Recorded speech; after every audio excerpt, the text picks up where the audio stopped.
Sudah 1 tahun lamanya kasus COVID-19 diumumkan di Indonesia. Banyak sektor yang terdampak akibat wabah ini.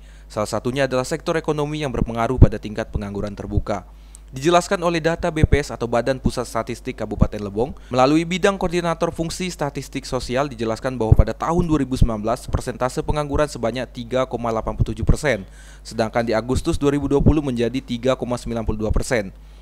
Ya, kalau kita melihat data terakhir kita yang kita rilis ya, data yang kita data pada Agustus 2020 bahwa pengangguran itu menunjukkan kecenderungan menaik kayak gitu kan. Yang di 2019 itu 3,87% untuk tingkat pengangguran terbuka, sedangkan di Agustus 2020 itu menjadi 3,92% kayak gitu. Kalau kita lihat kenaikannya sekitar 0,05%.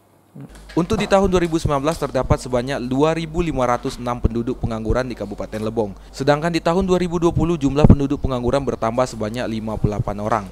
Dan jika ditotalkan sebanyak 2.564 orang pengangguran di Kabupaten Lebong. Kalau secara absolut itu persentase penduduk 15 tahun ke atas itu yang menganggur itu ya. Itu di 2020 ini ada 2.564 penduduk jiwa gitu. Kalau kita tengok 2019 itu angkanya 2.506. Sehingga kalau kita lihat kenaikannya berarti ada 58 orang penambahan jumlah penduduk yang menganggur seperti itu.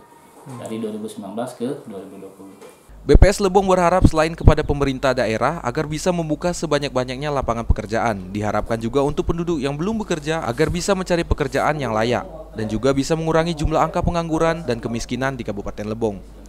Nah, harapan kita juga di samping pemerintah daerah membuka seluas-luasnya lapangan pekerjaan, juga pekerjaan yang memang pekerjaan yang layak, hasilnya bagus, sehingga tidak hanya pengangguran yang menurun, tetapi juga berimbas ke kemiskinan ya gitu. Jadi kemiskinan juga menurun, angka pengangguran pun juga menurun seperti itu.